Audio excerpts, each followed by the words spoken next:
Take a ride? You're a rideaholic. Yeah. So all you want to do is take a ride. This is a you one. Daddy can't take this off unless he puts it down. And if he puts it down, it's going to crash onto all this stuff.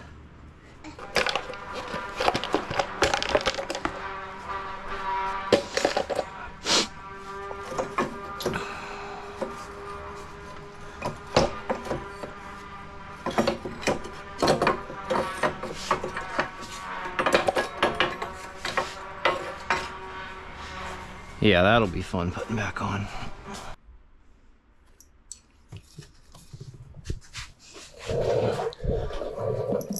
Okay, so the first thing I'm looking for on this, tearing it down, is I want to know how much life is left on this cam chain.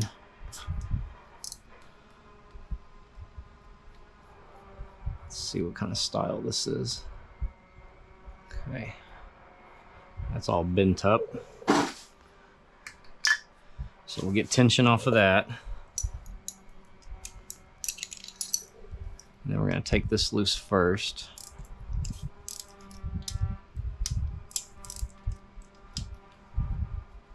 I don't know if this is the style where it's like under constant tension, so back them off a little bit, pop it. Let's see if it's under tension. It doesn't feel like crazy tension.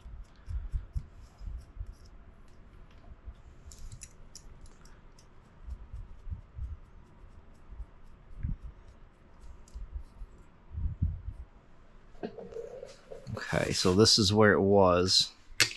So what we do is we pull this out very carefully and see how many clicks are left.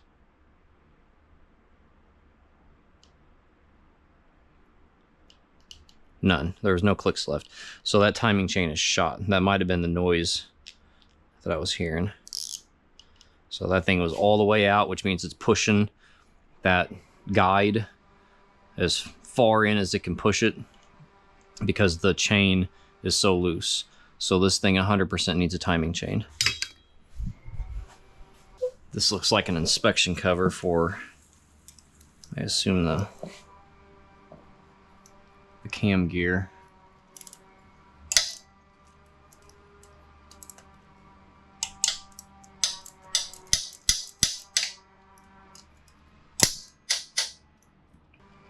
Interesting. So this middle one has a crush washer and it's like crazy long. It's interesting. Yep, as I suspected. So this piece is loose now. So what I'm gonna do is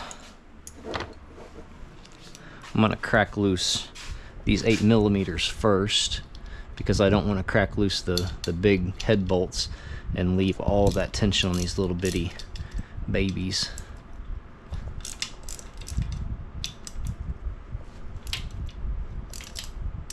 Okay, I'm not worried about setting this on top dead center because we know it ran, so obviously it was in time. Okay, it's kind of scary that these things are so tight because they're so small. Well, they aren't doing us no good the way they are, so we're gonna give them a quick little pop pop.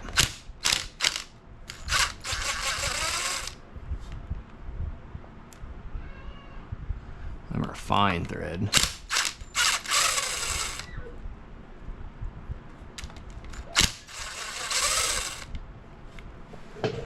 So I guess what we'll do is we'll just kind of jam that in there like that. Get these cracked loose.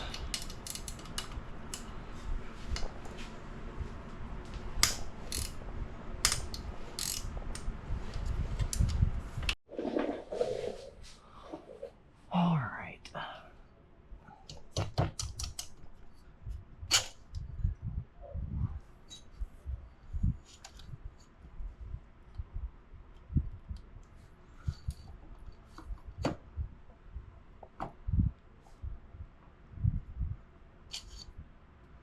Interesting.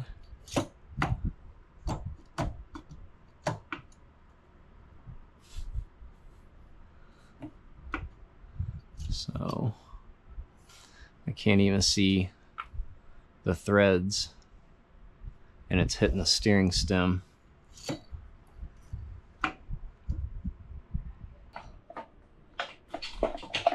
There we go. Is that enough? Is that enough room? Let's see. Well, probably not, because now this is in like where it was hitting last time.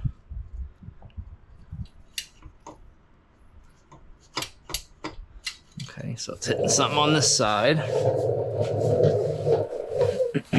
Spark plug. Why wouldn't we be able to pull it out with a spark plug in there, right? I'm just a goofball for thinking we could do that.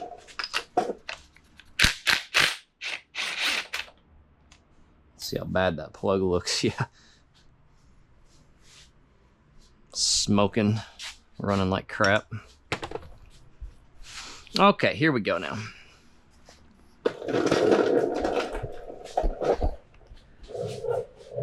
Here we go. Make sure this is on. Now we can get you the money shot. Oh my God. Just barely. Ridiculous. It almost didn't come out because of this guide dowel. The guide dowel almost stopped it. And watch that be seized in there and not want to come out.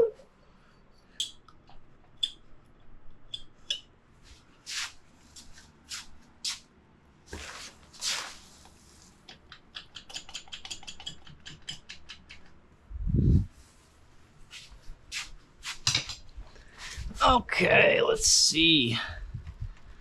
Why is this being so stubborn?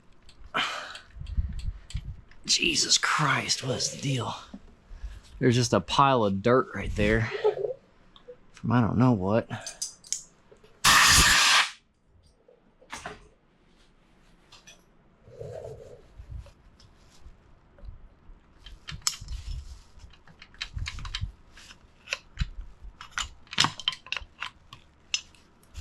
So that's from the cylinders, like the piston stuck in the cylinder.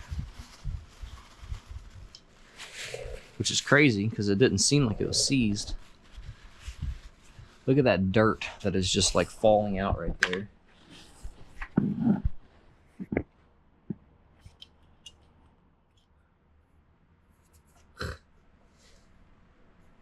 I don't know where it's coming from.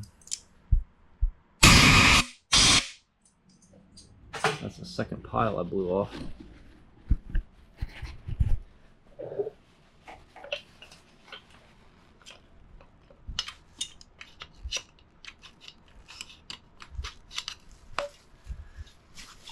There we go. Jesus, man. Ah, you know, I bet it's this mud. It is. It's the freaking mud. And something just fell down in the engine. Didn't fall in the engine. Almost fell in the engine 3 times. It was the mud is what was stopping it. How the hell did mud? Oh, that's the one with this one too. That's never going to come out. It was getting down in the around the acorn nut. It's probably that one with the crooked acorn nut that's stuck to the, or the washer stuck to the nut. Jesus Christ. Guess we're changing the oil again. All right, let's take a peek at what we have going on. Oh my God, okay, so let's take a look at that.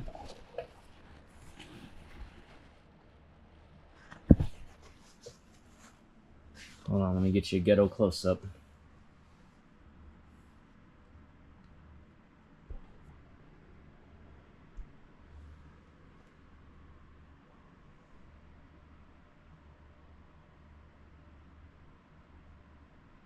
The rings are basically aligned, the gap is aligned, and they're pointing at like the thrust angle.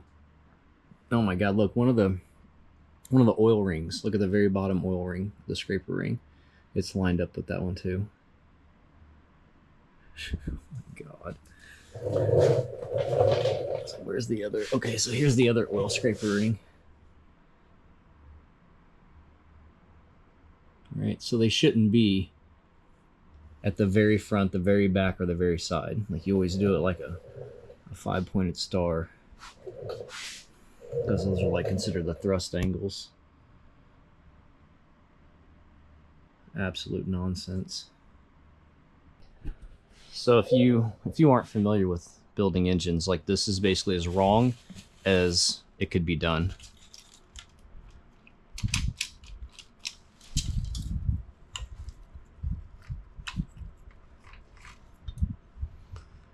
Okay, let's see.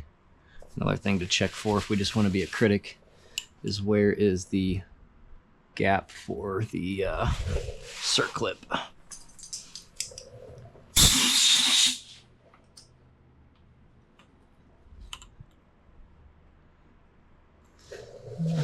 Seen worse.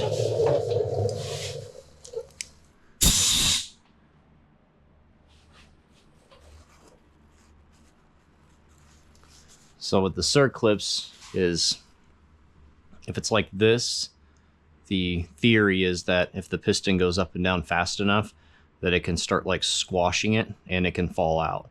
So you would always put the gap at the top or the bottom, and the top or the bottom is basically determined by where that cutout is.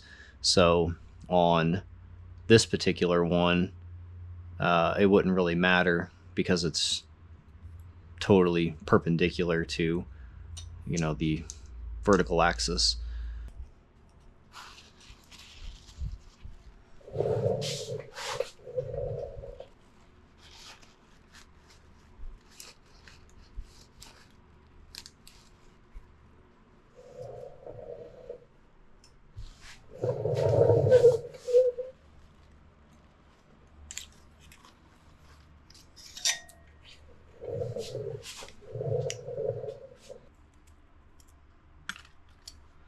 I would say it just needs a set of rings and maybe some valve seals, but the whole kit is $42. So if you buy the gasket separate and the rings separate, I mean it's gonna be more than $42. I don't know why, but welcome to 2024. Try to get it right at the top.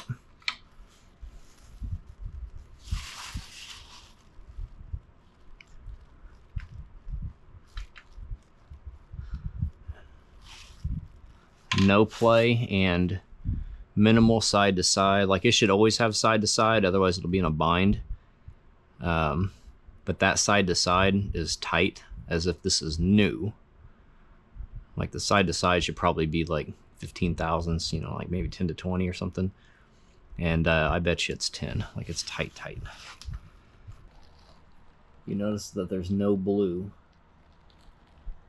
So usually if an engine gets ran like out of oil, overheated, those webs will be blue. Journals, webs, whatever you want to call them. And this looks perfect. Okay, so there's no videos online of splitting this case. It's pretty interesting. So guess I'm making one, right? Well, you're gonna see it, but is that all one piece? It's all one piece. So yeah, I guess I'm pulling the whole thing. Guess I'm gonna throw the wheels back on.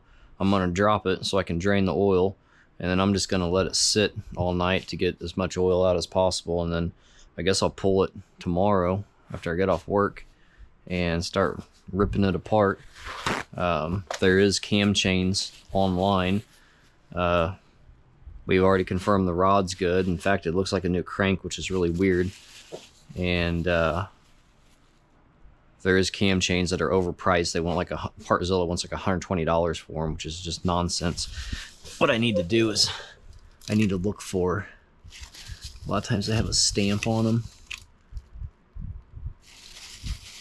and then you count the links, and you can get it from like a wholesale company. Okay, so this side says more stuff. It also says KMC, but it says GA and 25H. KMC GA 25H. So I think 25H is the type of chain. You know what? I don't even want to think about this, but I'm probably going to have this thing fully assembled to just put back in, which means that I didn't have to do all the steering nonsense in hindsight.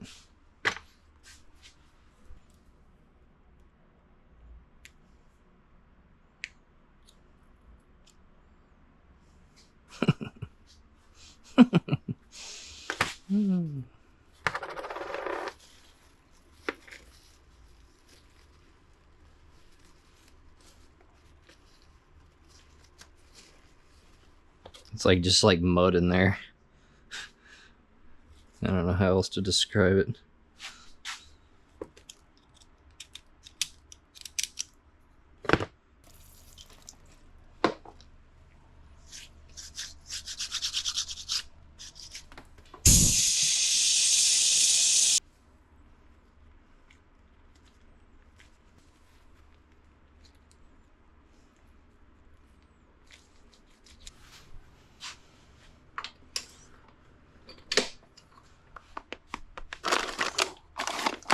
Got a new starter, and I don't know if I mentioned this. The reason why I got the new starter is because looking at the gear like this, the gear looks fine, but then it actually chewed up that new idler gear, which I ordered, and they sent me the wrong part. They sent me a freaking this was supposed to be GE201, and they sent me GT201, which tells me that somebody probably yelled across the warehouse and said, grab G201. And the guy just grabbed the wrong thing. So that starter gear was tore up. It chewed up that idler gear. Confirmed. So I got a new one of those. Idler gear was 12 bucks. I forget what this cost. Everything's dirt cheap on this thing. So it's kind of hard to lose money on these little baby four-wheelers unless you overpay.